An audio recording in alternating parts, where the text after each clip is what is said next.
Bismillah ar-Rahman ar-Rahim. Assalamu alaikum wa rahmatullahi wa barakatuhu. Peace be unto all of you.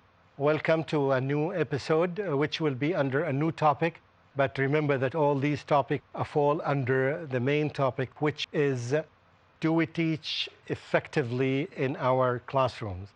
The subtopic that we are going to discuss today is about assessment, or to be more precise, ongoing assessment. Assessment is a very broad topic. We'll try to talk about some aspects of it. Some aspect of assessment would say that, let's say that it begins, where does assessment begin? Can you help me with that? At school. What is the starting point of assessment here? Diagnostic. Diagnostic test. And from my perspective, this is the most difficult one that's done in school because it needs expertise. It needs to have all the elements that we mentioned, particularly knowledge, concepts, skills. And remember, when we say diagnostic test, it doesn't mean necessarily that it is a written test, because you cannot measure all the tests, all the skills by a written test, particularly the oral skill. So, for example, the oral skill, so part of it can be oral. And when you do it oral, you can do it in different ways. You can make it by individual personal interview, or you can make it by a group interview. You get 3 or 4 students at a time, and you start talking to them, right? Talking to them about the things that you want to see, their fluency, you want to see the degree of pronunciation, you want to see whether they respond quickly or not. You see what I'm saying? Whether they initiate questions or not. So you want to see, to measure all this. That's why you have to have clear idea before you categorize your question. Even the skill may be or may need some sub-skills beneath it. For example, when you say that the oral skill, what do you mean by the oral skill? You want students to answer quickly. You want students to raise questions. What other assessments that we do? Yes, we do sometimes the daily assessment. Some teachers do daily quizzes. Either they do it by quiz, or when they notice what's happening from their children during the class, so they immediately record keeping. They have the record with them all the time. The page is open, and whenever they see something happening, so they would write beside the students what's going on, keeping the record, tracking the students. So after some time, you can track your students, what he or she has done. Of course, you do assessment by the exams that you do, whether they are annual exams, week exams, and again, these exams that you have made now, again, you should have in your background that these exams should fall into 3 categories, the categories that we mentioned: knowledge, concepts, and skills. All the time you keep this. And when you put the grades, don't say 30% for knowledge, 30% for concepts, 30% for skills. No.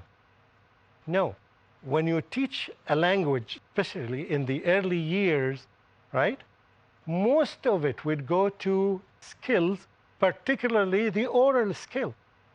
Now when they teach languages, modern languages, the first year is not a single pen or paper with the students. All of it is oral. After 1 year, they speak the language. Just in 1 year, they speak the language. So now you say, all of it will go to the skills, but the oral skill, you may give it 50%, you will give it 60% more. You can give writing only 10%. Reading, it depends on, you see what I'm saying? Now there's no knowledge. When you talk about teaching a language in the early years, there is no knowledge in that. Knowledge comes when grammar comes, when poetry comes, when, you see? So you have to analyze the nature of the subject that you teach. And this is exactly the same analysis will help you when you examine the new students. When you examine new students joining the school in first year primary, your exam's totally different, right, than the exam when they join the school at the age of 12, for example, join middle school or high school, right? Because you assume that they should have reached again Remember when we talked about standards? You assume that the students are joining you have covered these standards because they finished grade 6. So that's why when you design your exam, you design it according to this. And you see whether even you'll find some students are falling beneath the standards that you have. Standards is a very good tool to help you design the exams, and it helps you as well to see the progress of your students. So it has two functions here. Is this clear? Okay, so these exams that we're talking about, we call them summative assessment. You've heard about summative and formative. Summative assessment. Exams that you make at the end of the year or the end of the month, or the summative assessment. Some data, yes. And I wish that when you design this notebook, that you take the results of the student, write lots of spaces for comments. You can even make comments after every column. That would be much better. There's no one specific standard of making this. It depends on you and depends on your background. You can say that, of course, after the concepts, you leave a place for comments.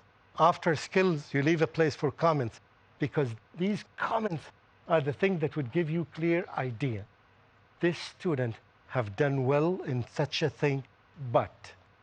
So this needs to be in writing. So when you read these comments, you really know exactly where your students are. Not only that, try to imagine that you give this treasure, I call it treasure, to the teacher who will teach your student next year. Wow, you could have something ready-made for him. Oh, this student was here, and then he came here, and he became here, and you see? We call this tracking. Tracking. Some schools would have a notebook for each child from the very beginning until the end. For 12 years, amazing information about the student. And this helps the teacher and the parents later, where they can guide the students. You'd better study computer. You'd better study biology. You better study, for example, history, because they see the progress and the skills of the student. If you depend on your memory, if there's not such a record, everybody would use his imagination. So it's a great record. There is another type that people call it formative assessment. In fact, it is not assessment. They call it formative assessment just to be in contradiction with summative assessment, but it is not assessment. It is what you do with these data. You got some information about the child. What are you going to do with it? It tells us that you have to embed it, to integrate it, to put it in your teaching. And you have to use this to change something in the curriculum. Forget about the curriculum now, talk about it. So it's not assessment, it is what you do with this data that you understood about the students. I understood that 25% of my students cannot pronounce these sounds, the kha and the ayn and the dal. I would take this and put it in the lesson plan. So I would address this under remedial work. Special classes, special hours for those students, or I would use this information even to use it not as an Arabic teacher, but I would give this information to the teacher of Quran. So we would do more focus with these students on this. This is called formative. It's not assessment as you see, it's called formative assessment. Is this clear? Good. Any question, any comment? I need your input here. Sheikh, in this manner, we will have to keep a record of the student's name behind the lesson plan, each lesson plan, keeping in mind where all the comments have to give for a particular child. Yeah. So we'll have to keep a record. Students, I will answer this question after we take a break. Jazakumullahu khairan. Assalamu alaikum wa rahmatullahi wa barakatuh.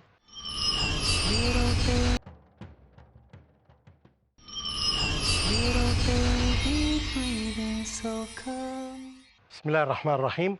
We had a question before the break, which is about should we get all this information being in the lesson plan that we are doing for the coming lesson or for the coming week. There is a step before that you do that. The step before you do this is the analysis. You analyze the data. When you get an exam, you get some data. The data does not tell you anything. But when you analyze the data, when you start putting them together, okay, 25% of the students need focus on this. So I would write this analysis under the exam results for the whole class. Now you're talking about the whole class, not individual. So now this should reflect in the lesson plan.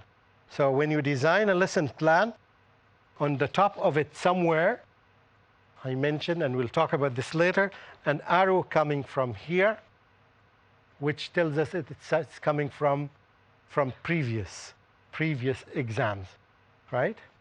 You would write here something that 25% need focus on or have a problem with these sounds. You identify this. And you can say here, how are you going to handle this? For example, you say that in the last 5 minutes or in the first 10 minutes, right? It depends on your strategy. How are you going to handle it? If you could not succeed in the coming week to handle this, so you extend it. All the time you have it with you, right? Until you cover it, until you handle this issue. Otherwise, it will remain a problem and you need to identify it here. I hope I answered this. Okay, any other question? No question from this part. Okay, now let's talk about something else. When you give students feedback, which is also related to the quality of assessment that you do. You made an exam, and here is the paper of the student, and the student sees himself getting, let's say, 15 out of 15. See text. Excellent. Another student takes 13 out of 15. He made a mistake here and here. And you said 13 out of 15. Okay, and you gave the exam paper to the student. The first thing the student would say that I made a mistake here and I made a mistake here, but I don't know what is the correct answer for this. You see what I'm saying? He made a mistake because he doesn't know the correct thing. And I'm telling him this is wrong and this is wrong. So now he's left helpless. He doesn't know what to do. These are wrong. I know that my grade is 13, but I want to know the correct answer. Where is the correct answer? So either the teacher would write the correct answer, right? Or would guide the student, right? To do what to do. Look for this on page whatever. This would be better thing than you're giving him the correct answer. Or you can give him one correct answer here and leave him to discover the other, to search for the other. We don't see this. It's something that's missing from. Okay, now, the students all the time, tell yourself, if you don't tell your students what to do next, so there's a lot of information missing for the student. What to do next. So, some teachers say excellent, or very good, or would give, but the student takes excellent and he has 2 mistakes. So how does this go with excellent? Yeah, so sometimes we make contradictory something funny when we go through this. Or he doesn't know what to do next. Now he wrote, particularly in comprehension, in writing. When you write something, most of the teacher focus on grammatical mistakes. And then they give the grade. So the main concern is to focus on the grammatical mistake. The students would study and focus on grammar, The feedback is not clear. For example, the teacher would say that, okay, you have very limited grammatical mistakes, but your style is restricted by such and such. He would describe whatever. You've written an article, but the introduction was not sufficient to give the reader a background. So next time, so now he's describing, the teacher is describing what the student has done, so what's missing in it, and would tell the student next time I need you to enlarge the introduction. For example, to talk about this and this and this. Now, this is something. This is something. This is where you can benefit from the feedback. This is at least you tell yourself that the teacher read it well. But next time, I think you need to add a paragraph to make the body of the article larger than this. And I think it would be good if you do this or this or this. This is what we expect. This is very high quality feedback. And this is missing from all. And you can do this whether the student is talking about Islam, whether they're talking about hadith, anything that the student writes, they need such a help. This is the meaning of being a teacher, not being a ticker. Tick, tick, tick, excellent, outstanding, that's it. The students are not learning.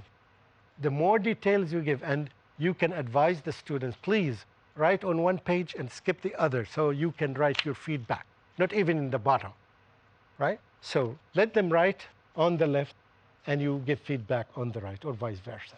So you have a whole page to play with. I know that this is a time-consuming issue, but this is where you are rewarded by Allah. You are giving personal tips. You are a counselor here. You need to do this, you need to do this. And the following lesson, you see, or the following article, you see whether the student has followed these steps or not. Or you can ask him, rewrite the whole article and include these remarks in them. And you see whether he understood, because you need to see him understanding what you have said. Once the student does this once or twice correctly, he will continue doing this forever. Am I clear on that? This is a very high quality level of teachers. When I go to your class and I see you doing this, when I see the notebooks of the students and I see that you're doing this, I will hire you to work in the States. I'm serious, if you want. But this is the quality of the teachers we have. How many of you do this? I see no hands are raised. Yes. Oh, now 2 hands are raised. Alhamdulillah, 3 hands are raised. We need every teacher in an Islamic school to do this. It takes some time, takes some training, takes some guidelines, but we have to do it. Nobody else is going to do it. And I have, alhamdulillah, great hopes in India that we'll see lots of changes in India because of you. Alhamdulillah. In many Arab countries, we've seen the quality of the teachers, and we see the notebook of the students. There is nothing except ticking. The most of them would write praising word, wonderful, outstanding. But even there is nothing that would help the student what to do next. The most important thing is what to do next. Okay, this is a key word that we learned today. Yes? Brother, when we analyze the answer of the children, it's not only that when we cover up the area of what to do next, but we also have to mention the strengths of the answer of the child. Yes, mention I the said that. strengths So I in said detail that. and the weakness. I said that you write the strength, you've done this, good, good, good. You're missing this. And you can do it in the paper that you wrote here, right? You draw a line here. The top one is what you did well. So you can take that, right? And then what you need to do next is in the bottom. It depends. Every teacher has his own way of doing it. There's not one form of doing it. It depends. We can design one form together, yes, but somewhere beside us here, there's a better people, right? They designed a better one than us. So it's endless process. But you can make a form for your whole school, by the way. If you can come up with a form, a group of you gather together to make a form that applies to all subjects, or at least to the same department. The Department of English or the Department of Arabic or the Department of Physics would have a form that can be used by all teachers. So you can come up with that. It becomes very easy, and instead of one teacher doing something different. Yes, comments, questions, okay? If we think that we covered it, tell me what you are going to do next. Tell me about it. Next week, when you go to school, what is the first step that you have? Now you have plenty of things to do. I don't know which one you're going to begin with about this issue. I would just like to comment on the assessment. On Assessment. assessment, yes. Like you spoke about assessing the work, what the children have done. I would also include the behavioral assessment in my. No doubt, no doubt. I wouldn't put it under assessment on the paper that I mentioned, but I put it on this notebook. Somewhere in this notebook, some column here would be about the behavior of the student. And this is very important if he has a behavior issue, right? You can put it here vertical, and when he improves or remains as is, you say that he remained as is, or this increased, or this did not increase. So you should put something like that, because this would give you clear idea, and not even just behavior issues. Why not medical issues? Student is always sick. He's almost absent 3 days a week, whatever. And you have to put the attendance here, because it gives you all these pieces together, gives you a clear idea. So not just behavioral issues, but even medically or socially. You can classify socially with behavior. It's up to you. Completion of work. Or completion of work. Whatever you write a place for giving notes, he does not complete work. Not, you can make it in a column here, and so you can tick, tick, tick, tick the days that he doesn't complete the work. This is the best thing that any school can have. Best document that helps any teacher to see this, to get an idea about this. This, when the parent comes to you and you share this information with them, it's impossible for the teacher to be a liar, because they will see other students. It will give the parent clear idea about theirs, and they discuss it. I've seen this improvement. Perhaps somebody was helping him and he's no longer helping him now. And you try to analyze and discuss the reasons why he is going up or going down or remaining in the same place. This would be good material. I said that. Again, this is something very important, and you need to involve this, of course, in your flour or in your fish or in the other. Yes. Sheikh, I needed to ask a question regarding the feedback form, where we tick on, for example, the one which you gave, the to tick and to say where he needs to work. This can be given to the parents as well, a copy of it, so that the parents get to know? Why not? In the exam. And some people, yes, would say that the parent should sign here. And get it back. Of course, you get it back. So again, you should do. People do it differently, but this is better than the ones who don't do it. This is the end of this episode, and I hope we meet in other episodes very soon. Wassalamu alaikum wa rahmatullahi wa barakatuhu.